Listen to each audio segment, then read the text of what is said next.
Evolution, हाँ, evolution of UN. The first world war encourage, यानी कि फर्स्ट वर्ल्ड वॉर ने क्या किया, हमें एनकरेज कर दिया किसके लिए, कि इंटरनेशनल ऑर्गेनाइजेशन हम बना, ये डील करेगा किससे, लड़ाई से। बहुत सारे बिलीव है ऑर्गेनाइजेशन में हेल्प करते हैं, अवॉइड करते हैं, मतलब ज़्यादातर ये क्या कहते हैं कि हम वॉर नहीं करेंगे। ऑर्गेनाइजेशन किसके लिए बनी है, वॉर नहीं करने के लिए, किसके लिए, अवॉइड करेंगे हम किसको, वॉर को, क्या करेंगे, वॉर को। तो इसके लिए एक नेशनल लीग बन के आई। लीग का सेकंड मीनिंग ही होता है ऑर्गेनाइजेशन या ग्रुप, क्या होता है, ऑर्गेनाइजेशन या ग्रुप होता है। हाउ वर डेस्पेड इनिशियल सक्सेस, यानी कि इसमें ना मतलब जल्दी से क्या मिल गई थी, हमें सक्सेस मिल गई थी। It could not be prevent, ये इसने, लेकिन सक्सेस तो मिल गई थी, लेकिन ये प्रिवेंट यानी कि रोक नहीं पाया सेकंड वर्ल्ड वॉर को। किसको नहीं रोक पाया था, सेकंड वर्ल्ड वॉर को, जो कि कब हुआ था, 1939, वो 1939 से लेकर के 45 तक, ठीक है। मैनी मोर पीपल डाइड, यानी कि बहुत सारे पीपल मरे और बाउंडेड हुए, यानी कि जख्मी हुए, वॉर देन एवर बिफोर, यानी कि उससे मरने, मतलब जैसे वॉर स्टार्ट हुआ उसके बाद भी और उससे पहले भी बहुत ज़्यादा लोग। यूएन कब फाउंड हुआ था, यूएन हुआ था 1945 में, क्या हो गया था, इस्टेब्लिश हो गया था सेकेंड वर्ल्ड वॉर के बाद, ठीक है। उसके बाद देखेंगे हम ये वाला पेज, अभी मैं थोड़ा स्किप करूँगी क्योंकि इसका पैराग्राफ नीचे वाले से कनेक्ट करेंगे, फिर अभी पढ़ाऊँगी उस वाले पेज को, ठीक है। ऑर्गेनाइजेशन सेट हुई कहाँ पे, through the signing off the United nation charter by the 51 state. कुछ नहीं बोला है, एक कागज़ का पन्ना था जिस पर 51 स्टेटों ने क्या कर दिया, सिग्नेचर कर दिए, क्या कर दिए, सिग्नेचर कर दिए कि हम यूएन बनाएंगे, क्या बनाएंगे, यूएन बनाएंगे।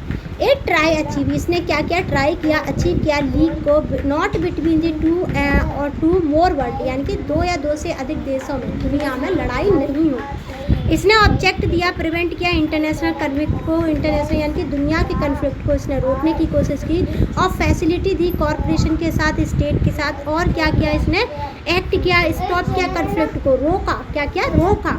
वॉर का एंड हुआ, ब्रोक आउट हुई, लिमिटेशन हुई, एक्सटेंशन हुआ, हॉस्टिलिटीज़, यानी कि हॉस्टिलिटीज़ का मतलब क्या होता है, बंधक बनाना, तो उस चीज़ का भी कम हुआ, क्या हुआ, वो जैसे यहाँ से हवाई जहाज गया, क्या गया, हवाई जहाज, तो उसे हाईजैक कर लिया। हाईजैक का मतलब क्या था, उसे अपने अंदर कैप्चर कर लिया, क्या कर लिया, कैप्चर। तो ये सारी चीज़ें भी क्या हुई, कम हुई। उसके अलावा क्या हुआ, कन्फ्लिक्ट और बढ़ा, lack of social economic development, यानी कि इसी ने, यूएन ने क्या किया, क्या किया, सोशल और इकोनॉमिक डेवलपमेंट को बढ़ावा दिया, और क्या किया इसने, इंटेंडेड ब्रिंग किया, कंट्रियों को इकट्ठा होकर के इम्प्रूव दिया, प्रॉस्पर सोशल और इकोनॉमिक वर्ल्ड निकल के आया, ठीक है।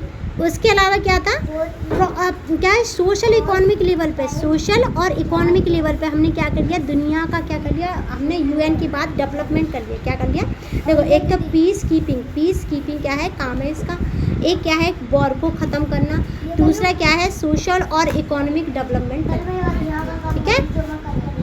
अगर हम 2011 की बात करें तो यूएनओ में 193 मेंबर थे, ये तो तुम्हें याद ही होगा, ठीक है। इसमें क्या है, सारे मेंबर कहाँ पे, यूएनएससी की जो जनरल असेंबली है ना, जनरल असेंबली का मतलब क्या होता है, जहाँ पे सारे देशों के 193 देशों के रिप्रेजेंटेटिव बैठते हैं, कौन बैठते हैं, रिप्रेजेंटेटिव बैठते हैं। उसके अलावा मेंबर है 1 वोट ईच, यानी कि सब क्या देते हैं, अपना अपना एक वोट देंगे। इन ईच सिक्योरिटी काउंसिल, यानी कि हर, देखो क्या है, सारे लोग अपना अपना क्या देंगे, वोट देंगे, लेकिन कहाँ देंगे, यूएनएससी में, कहाँ देंगे, यूएनएससी में, पता है।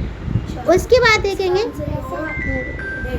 उसके बाद क्या है, इसमें क्या था, यूएनएससी में, और यहाँ पे 5 परमानेंट मेंबर है, कितने हैं, 5 परमानेंट मेंबर। वो यूनाइटेड स्टेट है पहला, रशिया है, यूनाइटेड किंगडम है, हाँ किंगडम है, और फ्रांस है, चाइना है, ये सारे क्या है, परमानेंट मेंबर है। ये क्या है, परमानेंट मेंबर, पीएम मतलब परमानेंट मेंबर है। These state were the selected, ये क्या है, सिलेक्टेड है permanent member as were the most powerful. उस टाइम पे 1945 में, 1945 की बात करें, ये दुनिया के सबसे मोस्ट पावरफुल क्या थे, स्टेट थे उस टाइम पे, यानी कि दुनिया की जो सबसे 5 मजबूत कंट्री थी उन्हें मिली परमानेंट सीट। किसे मिली, permanent seat. Second world war के बाद, और कॉन्स्टिट्यूशन हुआ, विक्ट्री हुई किसकी, जैसे ही जीत गए, किसने, वॉर जीत लिया, सेकेंड वर्ल्ड वॉर किसने जीत लिया, यूएसए ने जीत लिया। तो उसके बाद ही क्या हो गया था, यूएन का क्या हो गया था, फाउंडेशन हो गई थी, इस्टेब्लिश हो गया था, बन गया था, ठीक है। मोस्ट विजिबल पब्लिक फिगर निकल के आया था, रिप्रेजेंटेटिव हेड आए, सेक्रेटरी जनरल जो होते हैं वो पूरे 193 जो हमारे वो हैं मेंबर, उनके ऊपर जो हेड होगा उसे बोलेंगे सेक्रेटरी जनरल। और जो थे पहले एंटोनियो गुटेरस, कौन थे? Antonio Guterres. He is the 9th secretary, ये इसने क्या बोला है? Antonio Guterres. उसके बाद he is the 9th secretary general of the UN. अच्छा, फर्स्ट नहीं है, क्या नहीं है? फर्स्ट नहीं है, ये 9th नंबर के हैं। कौन से नंबर के? 9th नंबर के, सॉरी भाई, कौन सा है? 9th नंबर के हैं एंटोनियो गुटेरस। देखो जो हमारे 193 है ना, तो 193 जो वोट देते हैं उनके वोट को यस और नो जो बताता है ना, वो होता है एंड वो क्या होगा? सेक्रेटरी जनरल, ठीक है, यूएन का।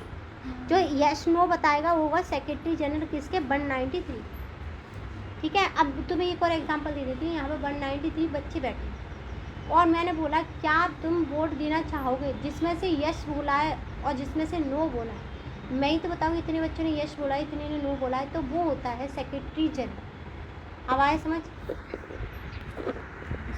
He took over as the Secretary General on the 1st January 2017. The prime minister of the Portugal, यानी कि 2017 में क्या थे? प्राइम मिनिस्टर पुर्तगाल के थे, वो बने थे, क्या बने थे? Secretary general. कौन बने थे?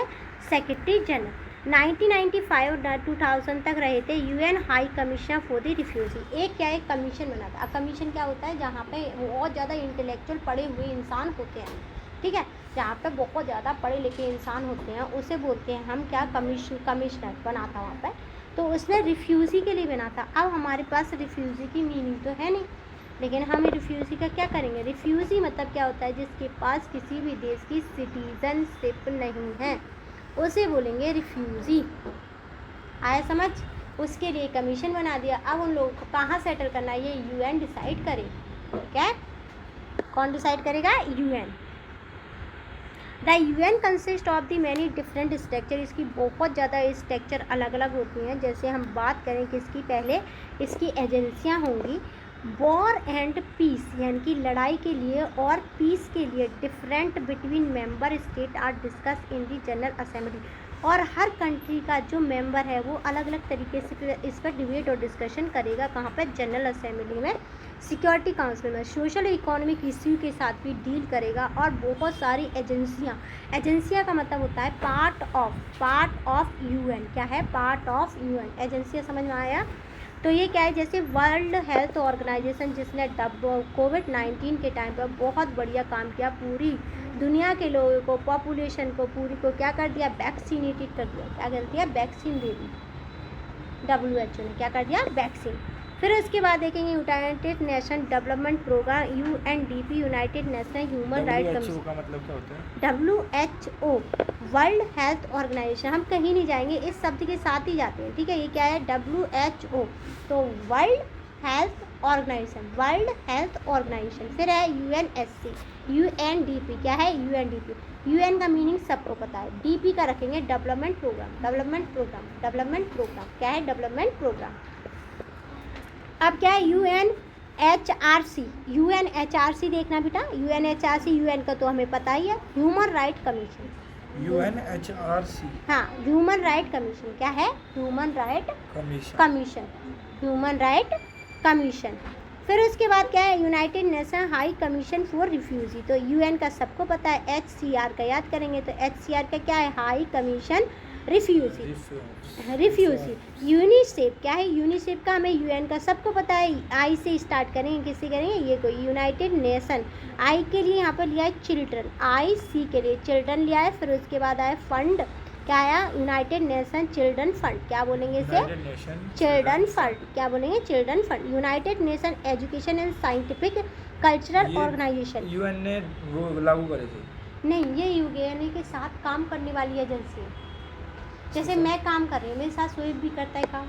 कल मैंने एक केस बताया, वो बच्चा भी काम करेगा, फिर तुम भी करोगे कभी काम। तो ये क्या है? मेरे साथ, मैं UN हूँ, मेरे साथ जो एजेंसियाँ काम कर रही हैं वो किसके साथ काम कर रही हैं? UN के साथ। ठीक है। पता कैसे चलता है? क्योंकि सबके सामने UN लगा है। क्या लगा है? UN। ठीक है। Reform of the UN after the cold war, यानी कि कोल्ड वॉर के बाद रिफॉर्म देखेंगे। Reform of the UN after the cold war, reform and improvement are the fundamental to the organisation to serve the need of the changing environment. Reform क्या होते हैं? पहली बात तो हमें रिफॉर्म तोड़ दो, रिफॉर्म यानी कि दोबारा बनाना। क्या है? दोबारा बनाना। इम्पोर्टेंट होते हैं फंडामेंटली। क्यों इम्पोर्टेंट होते हैं? क्योंकि ये क्या करते हैं? ऑर्गेनाइजेशन को सर्व करते हैं उसकी नीड के अनुसार। क्या करेंगे? नीड के अनुसार। अच्छा, क्या कह रहा है? Reform the UN after the cold war. Cold war के बाद क्या रिफॉर्म हुए? Reform and improvement are the fundamental to any organisation, यानी कि जितनी भी ऑर्गेनाइजेशन होती है ना उसका बेसिक स्ट्रक्चर क्या होती है? रिफॉर्म होना। क्या होता है? रिफॉर्म होना, क्योंकि ये पूरे इन्वायरमेंट पर डिपेंड करती है और नीड के अनुसार ही होती है। यूएन क्या है? नो एक्सेप्शन है। इन रिसेंट के सालों में हम बात करें तो डिमांड होती है बहुत, क्या है? इन्वायरमेंट। अगर यूएन नॉट एक्सेप्शन, यूएन क्या है? इसका एक्सेप्शन नहीं है। वो भी क्या चाहता है कि रिसेंट के कुछ ईयरों में बहुत ज़्यादा डिमांड बढ़ी है किस चीज़ की? रिफॉर्म की, पूरी दुनिया में। क्यों बढ़ी है? क्योंकि जो रिफॉर्म है ना वो इसलिए है, कुछ जैसे देशों की बात करें ऑस्ट्रेलिया, साउथ अमेरिका, और किसकी बात करें? अफ्रीका, उसकी अफ्रीका की। देखो, अफ्रीका, साउथ अमेरिका और ऑस्ट्रेलिया से कोई रिप्रेजेंटेटिव ही नहीं है यूएन में। एशिया से भी नहीं है। हाँ, एशिया से तो है। एशिया से रशिया, चाइना, एशिया का पार्टी तो है। हाँ, उसके बाद देखेंगे two basic kind of reform. दो तरीके की रिफॉर्म की बात की गई है। पहली, ऑर्गेनाइजेशन स्ट्रक्चर प्रोसेस और रिवाइज करना है, रिव्यू करना है इशू को जो क्या है? जूरिडिक्शन में आते हैं। Organisation almost everyone is agree that both expect, यानी कि पहला क्या है कि पूरी दुनिया का क्या है? रिप्रेजेंटेटिव होना चाहिए। और जो कुछ क्या है रिफॉर्म की स्ट्रक्चर क्या है कि केवल 5 लोगों के पास ही वीटो है, तो इस वीटो में नंबर इंक्रीज होने चाहिए। ठीक है, ये इंडिया कहता है। सब कहते हैं, इंडिया अकेला थोड़ी कहता है। नेसेसरी है, what they can not agree on the precise what is do be done, how it to be the done and when it to be the done, यानी कि ये चीज़ कब होगी, क्यों होगी और कैसे होगी। ठीक है, इस चीज़ के बारे में हम आगे पढ़ेंगे। On the reform structure and the process that the biggest discussion has been the function of the Security Council। सबसे बड़ा फंक्शन या सबसे बड़ी जो डिबेट होती है, डिस्कशन होता है, वो होता है यूनाइटेड यूएनएससी में। किसमें होगा? यूएनएससी सिक्योरिटी काउंसिल में होगा। ठीक है, अगर हम इसी चीज़ को डिमांड को और ज़्यादा यूएनएससी में जब ये डिमांड बढ़ी तो परमानेंट और नॉन परमानेंट मेंबरशिप की बात करते हैं, जिसमें हमें दिखती है दुनिया की क्या दिखती है? रियलिटी दिखती है, जिसमें रिफ्लेक्ट करता है कि इसकी ऑर्गेनाइजेशन कुछ ही प्रपोजल पे इंक्रीज मेंबर दिखाती है। वो चाहते हैं कि एशिया से भी क्या हो? मेंबर इंक्रीज हो। एशिया से जैसे भारत, अफ्रीका से कोई एक स्टेट हो, या फिर साउथ अमेरिका से, ऑस्ट्रेलिया से। उसके अलावा यूएस अदर वेस्टर्न कंट्रियों को मतलब इम्प्रूवमेंट चाहता है उसकी बजटरी प्रोसेस में एंड एडमिनिस्ट्रेशन में। अब इस लाइन का मीनिंग है बहुत बड़ा। ठीक है, बजटरी प्रोसेस का मतलब क्या होता है कि जो यूएसए है, क्या है? यूएसए वो सबसे ज़्यादा फंड प्रोवाइड करता है किसको? यूएन किसको? यूएन को, WTO को। उसके अलावा बहुत सारी ऐसी ऑर्गेनाइजेशन है जिन्हें वो अपना फंड देता है। On the issue to give the greater priority, यानी कि मतलब ग्रेटर प्रियोरिटी क्या होती है कि जूरिडिक्शन ऑफ यूएनए हो, मतलब वो सही तरीके से जूरिडिक्शन को करे। किसको करे? सही तरीके से जूरिडिक्शन को करे। और कंट्री जो चाहती हैं कि ऑर्गेनाइजेशन अपना ग्रेट जो कॉन्ट्रीब्यूशन दे, किसके लिए दे? पीस के लिए, सिक्योरिटी के लिए, मिशन के लिए। और क्या करे? कन्फाइन करे, डेवलपमेंट करे, ह्यूमैनिटेरियन वर्क करे, जैसे health, education, environment, population control, human rights.